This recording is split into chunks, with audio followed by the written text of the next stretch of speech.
is that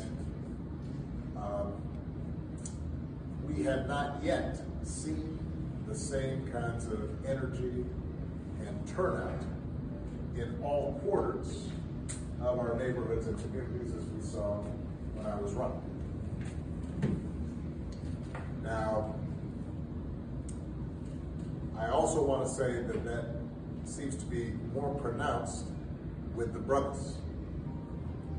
So if you don't mind, just for a second, I'm going to speak to y'all directly and say that when you have a choice that is this clear, when on the one hand you have somebody who grew up like you, knows you, went to college with you,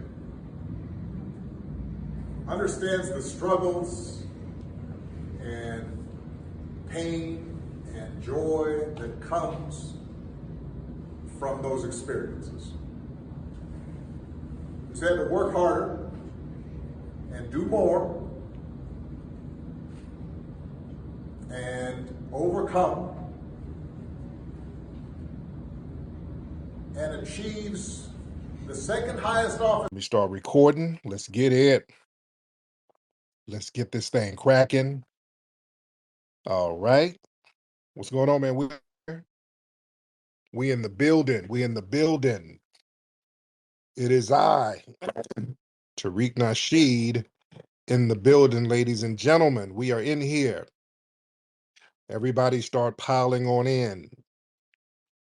Everybody give us a nice retweet. Let's get the show started, ladies and gentlemen. Let me see. People are packing in. Y'all fleeing in here. We got like 200 people in like 10 seconds. Well, y'all saw the topic and y'all jolted in here. Yeah, people are coming on in here fast. We're getting in here fast. Yeah, I gotta address your boy. I'm just waiting on the room to pile up. I would have went on earlier. The time difference is off. I've been in Hawaii all this week. I just haven't told people, but I'm in Hawaii, so the time difference is real weird. It's like 8 p.m. here. It's 11 in LA. It's two, two, like 2 o'clock on the East Coast. Shit. So it's a major time difference right now. But I'm here. I'm here. We're ready to do it. Let me shout out some of the regulars in the room. Shout out to my sister Nikki the God. Shout out to Brother Black Alpha. Shout out to Grinds. Shout out to Miss Skyline. Shout out to I thought I saw Brother. Yeah, I see Brother Ani in the building. Shout out to Brother Ani. Shout out to all the regulars. And again, we'll keep you posted. We got an event happening at the Hidden History Museum in a few weeks. We're going to have a Halloween party. We're going to have complimentary food, complimentary drinks, and great comics, and just a real good vibe. Y'all need to come on out, man. We need to be out here vibing, networking with each other. I'm trying to hold as many events at the museum as possible so that we can just be out here networking with each other. We need to be out here touching grass, touching concrete, meeting each other, vibing, interacting with each other. That's how we really, really build. Take some of the momentum from these spaces, from offline, and just connect with people so that we'll know who's who and we can build and do great business. I love when we host our events because I meet so many phenomenal people who do so many phenomenal things. And I still correspond with them and we build and we do business outside of the venues. But we're still waiting on everybody to come on in. Let's get to we're almost at 400 in the first minute. A lot of stuff we're going to touch on. And we're going to get calls in a minute, but we got to talk about y'all boy, Barack Obama, ladies and gentlemen. They done sent him out. The DNC, they have sent Barack Obama out to talk at the Black community, not talk to, talk at the Black community. That's very important for you guys to understand. They're not trying to dialogue with us. Again, they're using Barack Obama as their tether overseer. Everything, when they interact with us, it's all about talking at us. They know what the hell we want. We done told them what they need to do. If you want us to go to the polls, you want us to take our booty to the polls and all that stuff, well, you know, you got to throw that bag at us. We told you what we want. Y'all fumbled and played with the bag. So there it is. We ain't rocking with y'all like that. See how that works? We done told y'all what we wanted. We done told you what to do. We done told you what we needed. We done told you what our demands were. Y'all sat up here and played games, and we're like, okay, well, we're going to let you crash and burn. So now they're sending out what they thought was going to be their Negro whisperer. They're sending Barack Obama out. And these people are desperate and they are not reading the room like they're supposed to. That's not working. They didn't send Barack Obama out. He did a speech, I want to say in Pittsburgh, campaigning for Kamala, talking about black men. There's another video clip I put on my page of him talking to a group of black men somewhere backstage, talking about how we need to support Kamala's black men and all of this stuff. Let me read some of these articles of what they're saying exactly, what he's saying, because there's several stories about Barack Obama talking to and at black men. This is from Politico. Obama, black men have excuses, quote unquote, for not supporting Harris. I want y'all to understand how disrespectful this is, by the way. This is mad disrespectful, but what do we expect from these folks? So the article says Barack Obama is urging black men to step up their support for Kamala Harris, a sign that her campaign is worried about what is typically a reliable demographic for Democrats. Referencing reports that support for Kamala Harris is lagging among black males, the former president gave what amounted to a scolding as he made an unscheduled stop at a campaign field office in Pittsburgh. You're coming up with all types of reasons and excuses. I got a problem with that because part of it makes me think, and I'm speaking to men directly, part of it makes me think that, well, you just aren't feeling the idea of having a woman as president. And you're coming up with other alternatives and other reasons for that. Let me pause. That's some shit from the DNC. That's a DNC talking point that they gave him. This whole where black men don't want to vote for Kamala because we're all misogynistic, full of toxic masculinity. That's what that's about. That's what that's about. The former president is the most popular figure in the Democratic Party, and his campaign blitz was expected to inject a volt of momentum in the final weeks of the race, capturing some of the energy that propelled his historic rise to the White House. But it also surfaced some weakness in Harris's own history-making effort. Obama told volunteers that the lack of enthusiasm to be more pronounced among black men who will be key if she hopes to triumph over Donald Trump, especially in battleground Pennsylvania. Now, understand this. They're talking, I want your family, this is very important to understand. They're talking to black men and women, all right? Black women ain't really supporting Kamala Harris either. Do y'all understand what I'm saying? Black support in general for Kamala Harris is not where they need it to be. That includes black women. Black women ain't rocking with no damn Kamala Harris, but they can't say that though. You understand what I'm saying? They got to use black men as proxies because the thing is, with the black women voter, you got to schmooze the black woman voter. So you can't just throw the black women under the bus. So what they're doing is they're going to throw black men under the bus as a proxy. I want y'all to understand. They're talking about you too, black women. You guys are not supporting that Hindu bedwench because you see through her. You know how fake and damn phony she is. You work with your supervisor at your job is probably one of them Hindu bedwenches, one of them melanated mammies who sit up and play these little janky politic job games at your workplace. So you guys know that Kamala Harris or Kamala is full of it. Kamala ain't getting support from black women like they want. Let's be very clear. Let me read the rest of this. Obama said, da, da, da. Uh, we have not yet seen the same kind of energy and turnout in all quarters of our neighborhoods and communities as we saw when I was running. Yeah, you damn right, fool. He went on to make the case that Harris is someone who grew up like you. Where? Where the hell? I didn't grow up eating baklava and chicken biryani. I didn't grow up like that. Who?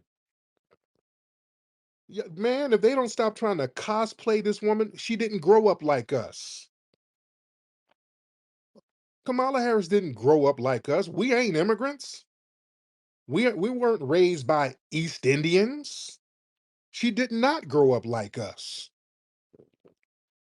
I'm extremely offended by that. We grew up in a whole different culture and environment where we stood on business. We didn't flee nowhere. No, my people weren't fleeing from Jamaica and India and Canada and running all over the damn place. We didn't grow up like that. I didn't grow up like that. I grew up in a foundational Black American household. I wasn't raised by East Indians, dude. This is real disrespectful what these folks are doing, man. We got to check this stuff. Let me read the rest of this. Uh, Obama dismissed Trump's claim to a strong economy. So they're going on and on about that. All right. Now, look, they think that they're going to try to get some throwback momentum for when Obama, when he was running. Folks thought he was going to do something. We hadn't really delineated like we thought we needed to. So, yeah, the energy is way different. DNC, and I know you got your operatives in here. They might have Barack in here on a damn burner account. He might be laying up there with T.S. Giselle. I don't know. But listen, that those days are over. You fooled us. You done fooled us twice. I voted for him twice. I voted for his ass, and I learned it was a huge mistake. Even when he was in office, go back and listen to interviews that I did when he was still in office. I'm talking about going back to 2016. I'm on the Breakfast Club. I'm going in. I'm talking about, hey, Obama needs to do something specifically and something tangibly for the Black community. I mean, he's leaving office and this man ain't done a damn thing. That's not a good look. We sat here and supported this dude, and he sat here and let Black people get slaughtered, didn't provide any tangibles, didn't provide no justice. Yeah, I think a lot of people forget what was going on under Obama, man. Some of the quote unquote lives matter uprisings and protests around the country were a response to his inaction because we couldn't get justice from the so-called Justice Department that he was over, and riots were going on all around the country and uprisings and people trying to get justice because we kept getting targeted as Black people because he was in office. That was one of the reasons why we were getting targeted. They needed to solidify their position in the system of white supremacy, and you do that by murdering with impunity. And he didn't do a damn thing, didn't lift a finger. In fact, he signed the blue law to give some of the race soldiers more protection. That was unforgivable.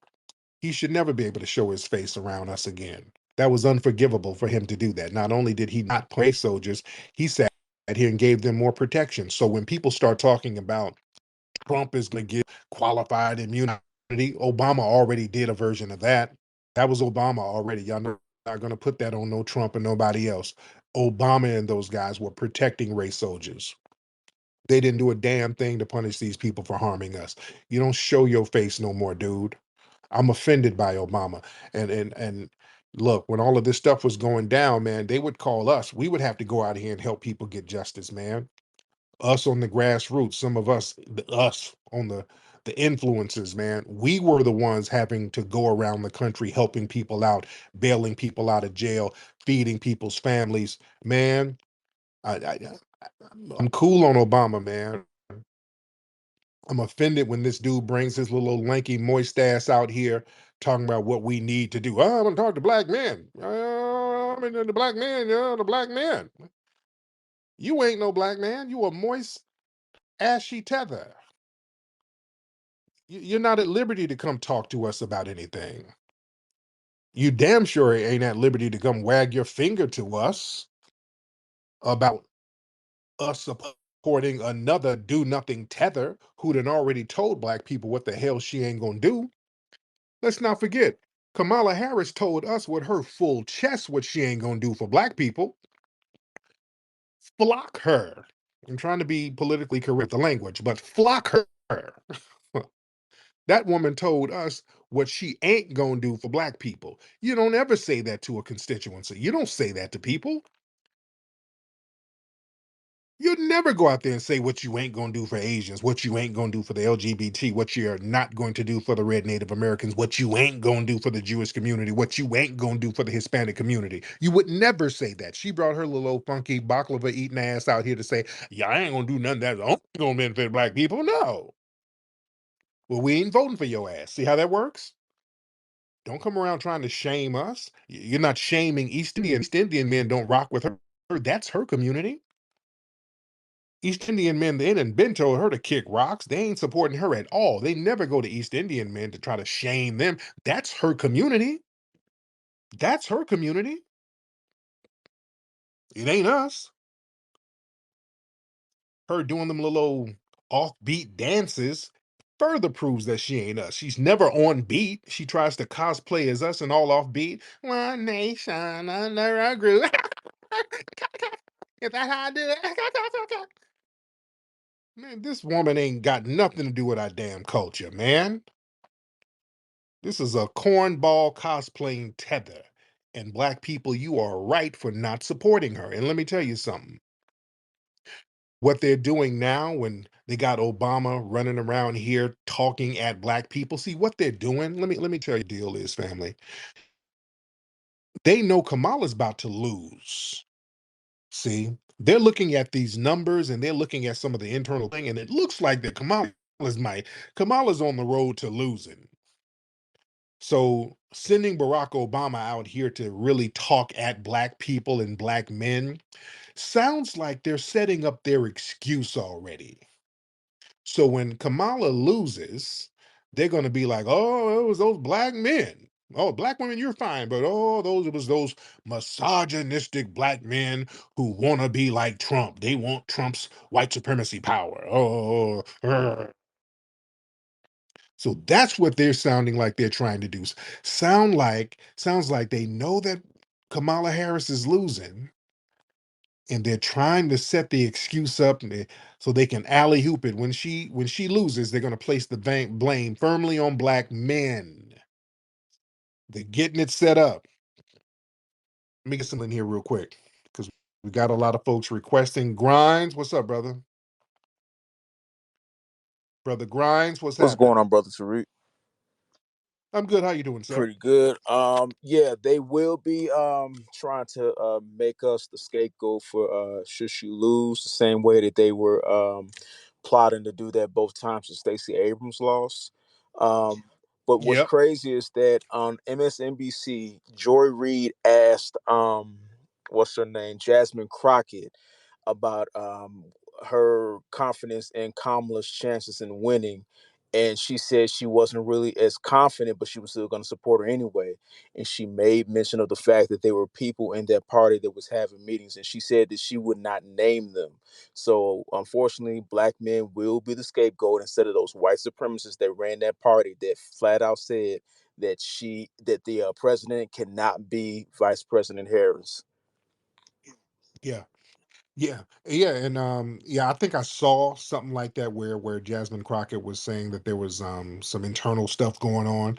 Again, I think that they're looking at the real numbers and it's not looking good for Kamala. I don't think it's looking good for her, and I think they know it. They know it, and with part of the reason is that us, black people, the black community, we're letting them know, since you're not giving us any tangibles, we're not enthused by supporting you. And they know this too. We are letting our voices be heard as we should. And what they want to do, they don't want to throw black women under the bus because you're still going to need them. You got to pander to them. But you're going to throw black men under the bus as a proxy. The excuse is going to be, well, it's just these black men. They hate strong black women. Oh, they don't want to see Kamala's black girl magic and all that stuff. Nope, y'all not about to play that. That's not a foundational black American woman. We don't owe Kamala Harris a damn thing. Go lay up with your zaddy Doug. Go ask the white men like your husband to support you. Oops, they ain't, huh? You understand? Black folks, black family, stop letting people play in your face, man. You got more power and importance than they try to let you know. You better flex your importance and your power. That's what we're doing now. And I'm very proud of the black community for doing that, for standing on business. And you know why we're able to flex our power is because we delineated. They were not expecting that. The problem was when we try to delineate, well, even before that, before we delineate it, when we try to make power moves, we always get these weirdos who try to talk us down and talk crazy and dissipate the energy and mess up the collective codified mindset. It was always some weirdos. And we found out that many of these weirdos that were getting off code were musty, funky, fleeing tethers. We done got these tethers packed up and out the paint. We're questioning everybody's background. If you come around us with weird, off code behavior and your wig is crooked or your hairline is janky, we're going to ask questions and look into your background. So the tether class is not as effective as they used to be, including Obama. They're wheeling out Obama like he got some kind of sway in our community. He does not no more. And he ain't reading the room. We ain't listening to no damn Obama. We see you. We saw you for what you were. We see you for what you are. You are a cosplaying tether who came up off of our backs and didn't do a damn thing for us. You don't have the sway to come over here and start making demands, brother. You better read the room. We ain't rocking with you. Just like we ain't rocking with your Hindu mammy. We're not rocking with y'all. Tether season is over. You understand? We standing on lineage business, which is what we should have been doing because these people are actively trying to erase us. They're trying to have an ethnogenocide, and you start that with propaganda by muddying the waters and making us inclusive with every damn body. That's how you start erasing people and putting these cosplaying tethers in positions where they're dictating our livelihood. That has put us in a very detrimental state, man. And we're saying enough is enough. That's why anytime we get something going on and we're trying to get some resources allocated towards us in the political realm, we look at the people who are gatekeeping. It's always some damn tethers at the realm with the reparations task forces all around the country. We go around and we start seeing, okay, how come the money ain't coming through? We look at the people who's in charge of the reparations out here in California. They had well, back home in California, had a bunch of tethers. In New York, they had some Caribbean tethers on the damn reparations task force. Remember down in Atlanta, they had some, was that a Jamaican mammy up there acting a fool? She was on the task force. They up there talking about reparations and some damn Caribbean mammy crashes out and start cussing everybody out. Oh, what the hell is this? That was down in Atlanta. Was who filmed that? Brother Black Alpha. Were you down there when it was like a Jamaican mammy who was on the task force and they were asking her questions and she just started crashing out and cursing everybody out? So yeah, these idiots and morons in positions where they're dictating where our resources are going to go. That's a no-no. That's a no-no. We've had enough of that. Let me get my sister Nikki on real quick. Sister Nikki, what's up, beloved? Then I'm gonna get you on, Shannon. Nikki, what's up, dear? A lady claimed that she was Oh, only half Caribbean, but I highly doubt that she had any please, FBA in her because she had so much disdain for us, and her daughter had a lot of hatred. Yeah, that was Juicy Genius. It's yeah. all on her page. Uh, okay, there Okay. you go. Thank you, dear. Thank you so much. Yeah, yeah, yeah. That's another thing. You got to watch these people too. You got a lot of people trying to claim half. "Oh, I'm half FBA. Well, how the hell you still got an accent? Yeah, you got to watch that. A lot of people are trying to cosplay. That's what we got to really watch out for now, fam. Because now we valued our lineage now, which is what we should have been doing, which is what everybody else does secretly. And now that we've put value, the correct and proper value on our lineage, which is what we should have been doing all along, now we got a lot of people trying to cosplay. So even when we see some of the janky hairlines where people are obviously non-FBA, they'll try to claim half FBA. Well, my father is FBA, nigga. No, okay, where's your dad from? Cleveland. They just start saying anything. So we got to watch all of that stuff. We got to watch everybody and check everybody's background. Shannon, what's up, dear? So I'm a white woman, so There I you may go. not have, any sound collective It's support. on your mind. It's all right. Okay. It's on your mind. It's on your So mind. I'm an independent voter. I Okay. always have been. I vote for what I see, and I voted for Obama, right? Okay. Um, but what I vote for is okay, you look at your life. You look Mm-hmm. at the last couple of years. Okay, let's just say 4, right? Fast forward because I look, my CPA did my taxes and I see what my taxes are and what I made and I see what my money's going for and I'm unhappy. And I just wonder, I don't vote color at all. I don't, So who you support, and who are you supporting in this election? you know, I have to vote Trump, honestly, Okay. because All right. and this is the thing. I don't like his pompousness. I don't like his character. But you know what? 4 years ago, my husband and I, our household, our children were living better lives. There you go. Thank you so much. All right. There you go. She's about to start Mayo splaining. Yeah, just say you're voting for Trump. That's fine. That's fine. We're not going to denigrate you. And that's not a problem. If you're voting for Trump, you're voting for Trump. That's fine. All right.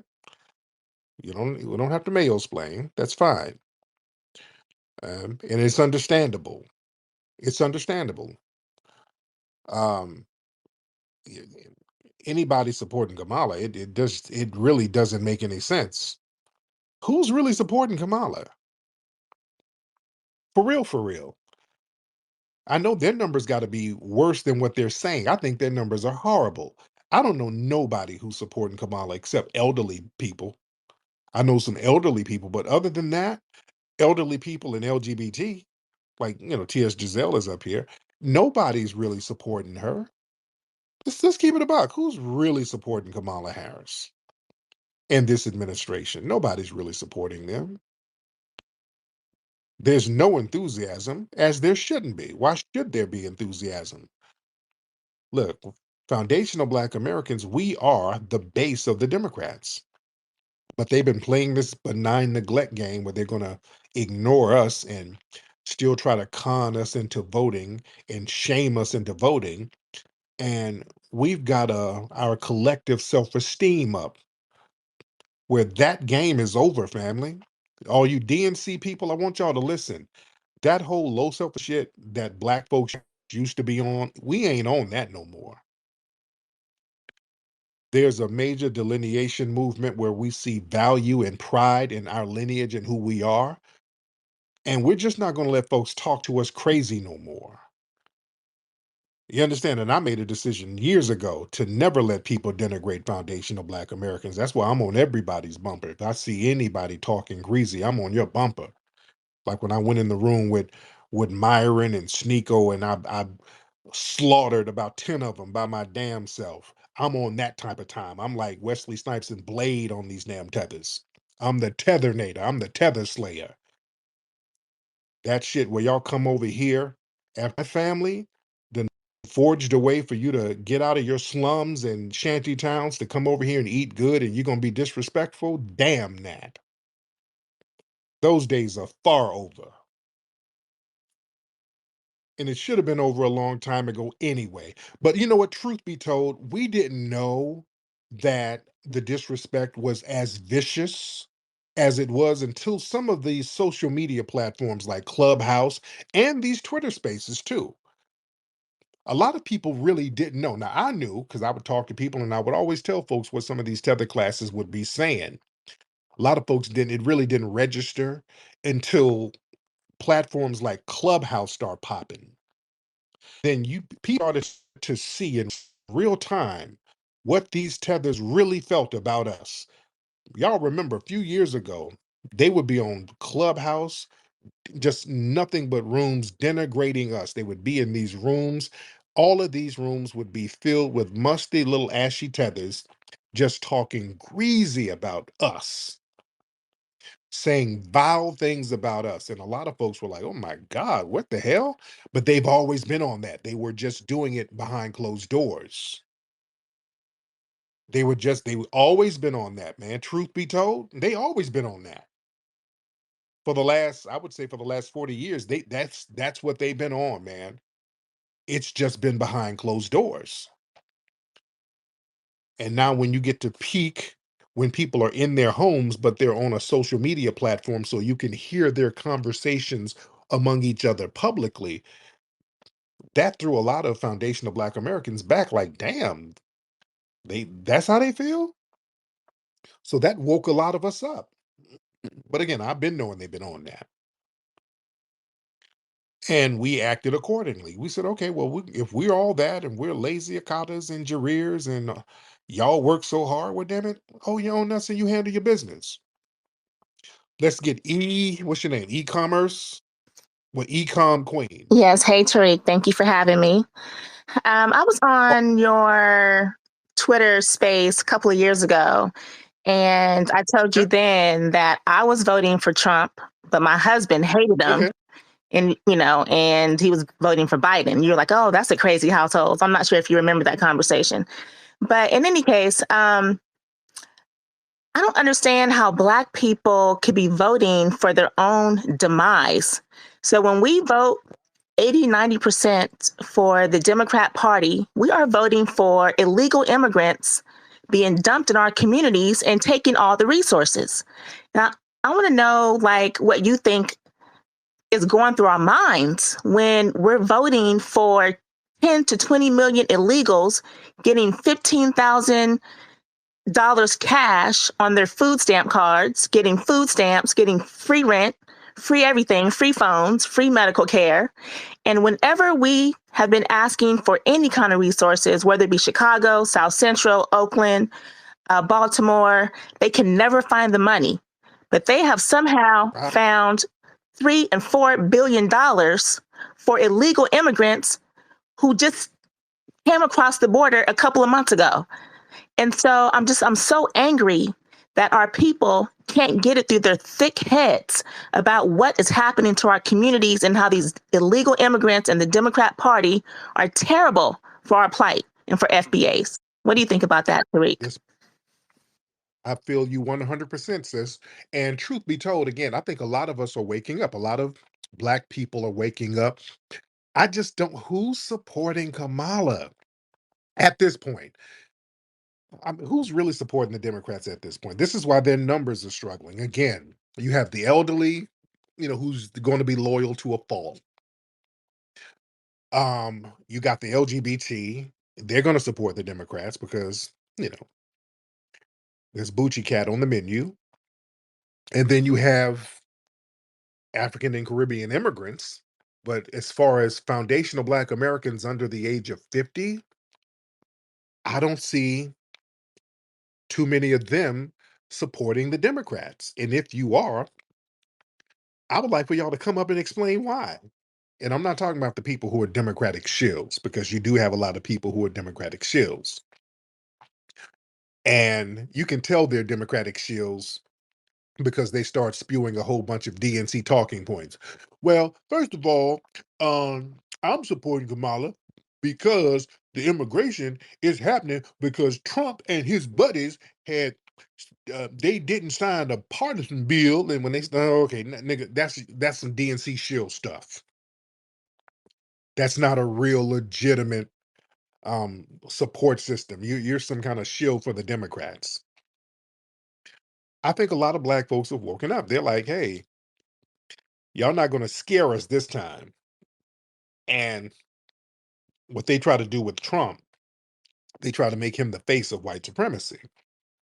And they try to use scare tactics. Well, if you vote for Trump, you voting for some more white supremacy. We got white supremacy in the White House now. We already got white supremacy in the White House. All right, so that's not scaring us. And again, like I said, the only time the left-wing media will talk about racism is if they can put all the racism on the Republicans. I'm not letting them get away with that. We don't let them get away with that because they practice the same anti-black racism on the left and they get a pass. You got the Ed Bucks, who is a left-wing Democrat and a Democratic donor. They've swept his janky ass disposition under the rug. He was out here with black men dying in this man's apartment, and the white media kept downplaying that. And they still downplay that now because he was a big Democratic donor. You see? So yeah, I'm not going to let them play that. I'm not going to let them sit up here and wheel out the Central Park Five and then blame Trump. When in reality, the Central Park Five, they were thrown under the bus because of a bunch of damn Democrats in New York. It was Democrats throwing them young boys under the bus, putting them in jail unjustly. All Democrats doing that. You don't get a pass. We got to stop giving them a pass and let them point the finger of racism to other people while they hide their hand and do the same thing, just like Obama.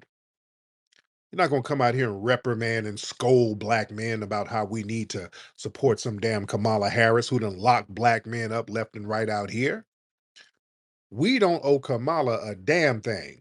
And Obama was the one up here signing the damn blue laws protecting the police when he was in office and not giving us any damn justice. We don't owe them nothing at all. Stop trying to let these people shame you, and you're not going to scare us with Trump. Project 2025. Is that what you want? Is that what you want? That ain't scaring us. Somebody called the other day talking that Project 2025. That don't scare us. We already living under Project 2025. What else you got? That's not a boogeyman that's going to scare us. Yeah, notice the scare tactics they always try to use against us. Well, if they can deport immigrants, they can deport some of y'all FBAs too. No, the hell they can't.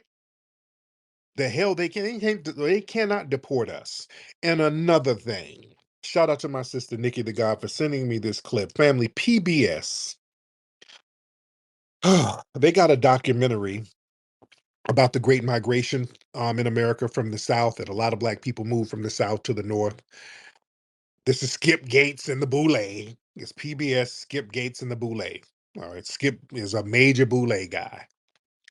So in this documentary series, which is coming out next year, they're talking about how black people move from the South to the North.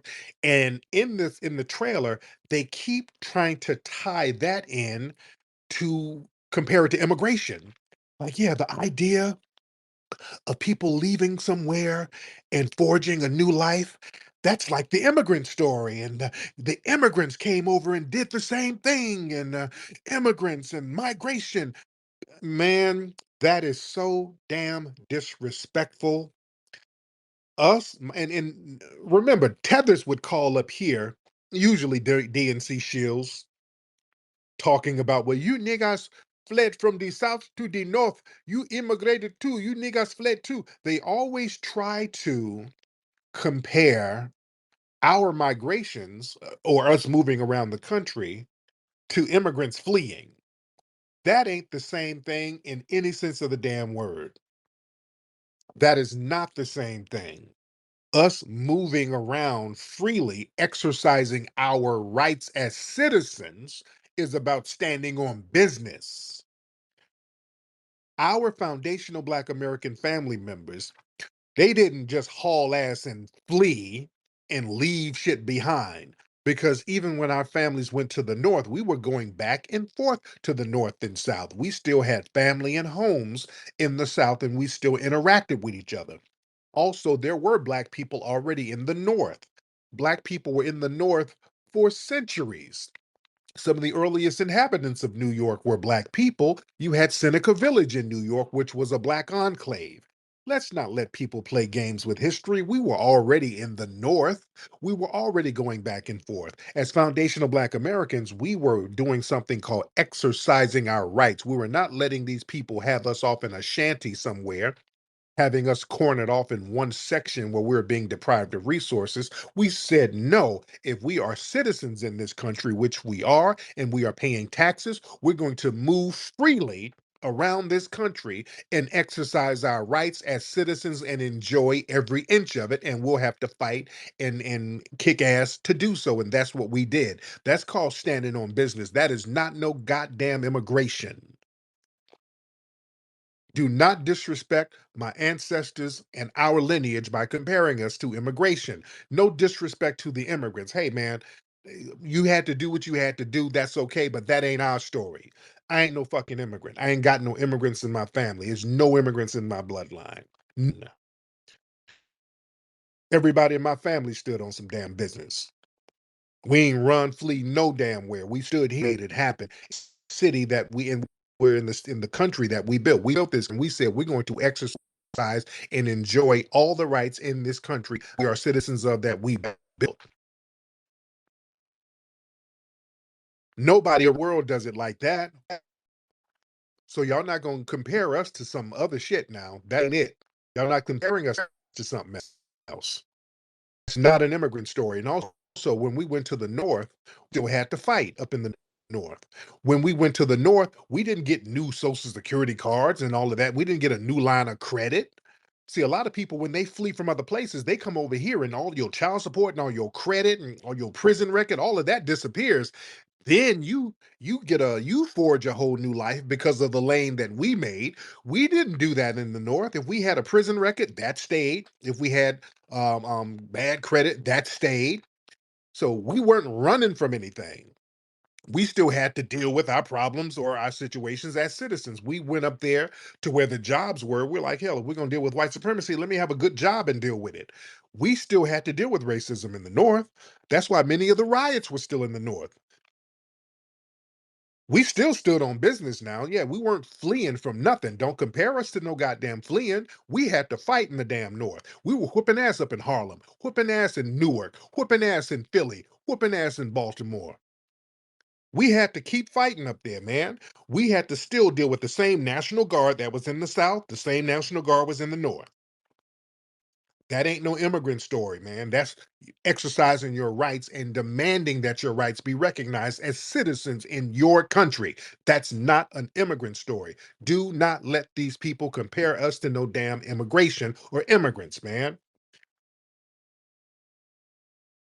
That ain't who we are. We've always stood on business. That's standing on business. Let me get some more people in here. Let's get INT. Brother INT in the business building. Brother INT, hop on, bro. Salute to the room. Tariq the Tether Slayer, thank you for letting me share my opinion, man. I couldn't wait for you to get on Bathhouse Berry and his antics. It's disgusting to think that a person that allowed Tamir Rice to be gunned down in less than 2 seconds of the officers observing him speak to us in such a condescending fashion. And when you speak about the Majora energy, spirit, excuse me, it seems like that's the energy that we're having now, the energy our ancestors had when they were not catching buses and they were shutting down cities on behalf of us and the rights that they fought for us to enjoy and have. With that said, I land my plane, man, and I appreciate you. Man, I appreciate that, brother. And speaking of Tamir, yeah, you brought up a good point, man. The young boy Tamir Rice, that broke my heart. In fact, Tamir Rice's mother invited me to Cleveland. I'm going up there in a couple of weeks for the anniversary of his passing. The anniversary is this year. The anniversary is this year. His mother, Tamir Rice's mother, Samaria, that's my good sister. Because I helped the family during that time. This is what I'm saying. This is why I don't fuck with no Barack Obama, man. Because it was us. We were out here helping these families. We had to help these families, man. Us on the grassroots. We were doing this stuff while he was sitting up there thinking about Bussy. We were out here stomping the yard, man, helping folks and trying to get things together and pull people out of negative situations and try to get some kind of justice for people's families out here while these folks sat up here and let us get slaughtered in the streets like that. Unforgivable, man. Completely unforgivable. And again, that's why they get tethers like Barack Obama and Kamala to sit up here and be in positions where all they do is explain to us. They don't do a damn thing for us, but they get out here explaining about why they can't do nothing. Because that's all Barack Obama did. Remember, when he was in office, they had this Negro explaining every week. He was up here explaining why he can't do nothing. Well, a lot of people are getting shot, and it's kind of hard to change people's hearts and souls and minds, but there's hope and change, we hope and pray, and I'm gonna sing some Negro spirituals if you let me. And sit down. Sit the hell down, man. I'm so cool on Obama, and again, I supported him. I supported Obama. If I had known that he was gonna be a do nothing tether, I would have saved my damn money. I even put money on his campaign. I was very enthused by Obama. I put money on the campaign, voted for him, man, please. Who was he running against at the time? Who was Obama running against? I forgot who he was running against. Was it who the hell was he running? I forgot who was he running against back in '08, and who was he running against in 2012? Who was he running against? I forgot. Y'all help me out. Raise your hand if y'all know. I forgot who was he running against in '08. Raise your hand if you know. Uh okay, Kimla, do you know? I can't think of it right now. Kimla? Well, let's get Ecom Queen. Hello, hello. Yeah, yeah, Yeah, Kimla. it was running against John McCain. John McCain, remember? And Mitt Romney. John, was it John McCain and Mitt Romney. it was John McCain and Mitt Yeah, Romney. yeah. Okay. Was that in '08 or in 2012? So Who was he so running oh oh against? 08 was John McCain and 12 was Mitt Romney. Okay, Yeah. okay. Yeah, I completely forgot. Okay. So what's on your mind, Oh Kimla? man, I just want to. I also want to call you the Terminator. And anyway, so I was going to answer your question. I know you're asking that, who are the people voting for Kamala Harris? I have to tell you, it's a lot of black folks, it's a lot of FBA because they keep bringing out all these polls, and you have like 80%, 90% voting for Kamala. So it's sad to say, but there's a lot of like black folks, mostly women, who are voting for Kamala. And I was going to add, do you think it's a bad idea to stop black people from voting? Just because since black people already vote for Democrats, and Democrats are really like demonic. They're pretty much trying to like exterminate black people or black Americans. So do you think it's a bad idea to Right. like stop black people from voting? I know that's kind of extreme. To stop them from voting? Like how? What do you mean? Really just like I said, it's a bad idea. I'm just brainstorming. What you talking about, man? Like ban. What were you Huh? what are you talking about stopping them from voting? What are you talking about? I'm completely lost. What do you mean? Before women and black people couldn't vote, right? Maybe just stop that right. I know because black people keep Okay, that's what I'm talking about. That don't make no damn sense. Where you from? What part of Africa you from, from brother? Nigeria. I'm not trying to be a troll, man. I'm pro FBA. I support you a lot. I donated to your museum. I'm just brainstorming. You went to the museum? When did you go to No, the I didn't. I museum? didn't go yet. But I donated to your museum a lot, actually. There you go, man. I appreciate that. I appreciate that. Okay, brother. Thank you so Yeah. much. I didn't. Yeah, you kind of lost me. Like, okay, but stop them from voting? How? What are you talking about? What is he talking about? He lost me. Okay, I was trying to rock with him, but I don't know what he's talking about. Let's get Maj Flamel. Maj Flamel. Hey, what's up, Maj? Maj Flamel. What's happening? I'm good, Maj. How are you? First and foremost, I appreciate being in your space. I was just gonna jump on and pretty much answer what the last guy answered. I was gonna say that it was John McCain and Mitt Romney. There Um, you go. I've been on your space for a minute. I have something for you. Pretty Yes. much, I know you've been looking for some FBA lawyers, and I've been working on something for you. I've been following you for a very long time, and I've been inside programming for like a little good minute. So I think I can get that list for you. So I'm gonna start with the proximity directly from the Hidden History Museum, and I'm gonna work my way out. Mhm. But I'll say I'll probably call back in here a week from now, and I have some decent progress for you, brother. And I appreciate that. I'm My man, laying my plan. I look. Thank you, brother. I look forward to that. Thank you. Right. Mm-hmm. Now let's get Catch for Trump. Catch for Trump. Yes, say hi, Tariq. Good to hear from you tonight. Um, Hey, how Hey, are you, brother. brother? I'm the Persian guy I spoke with last night. I had a question for you, Tariq. I'm reading about this thing. After the Civil War, it said that there was a General William Tecumseh Sherman, and he had promised 40 acres and a mule for reparations for the freed slaves. So that's, as far as I'm concerned, that's technically on the books. What are your thoughts on that? And is that something that because I know that we've heard over and over again that there's a lot of federal land that is owned by the government, like millions of acres. Do you think that is a sort of a reparations that could potentially be, um, you know, uh, because I mean that's technically on the books. That was promised to the black folk, but obviously, a mule is kind of outdated. I don't know, maybe replace that with something else, but definitely the land. And I wanted to know what your Right. thoughts on that. Is that something that can be, um, All right. Thank you. Yeah, I got it. Okay. Okay. Sometimes people say stuff and then just keep repeating it over and over. Yes, we're familiar with. What's it? Special Field Order 15, something like that. We're familiar with 40 acres and a mule. We understand that Lincoln was assassinated shortly after that, and then they repealed it when the vice president got in office. Uh, they could give land grants as a form of reparations. I prefer cash.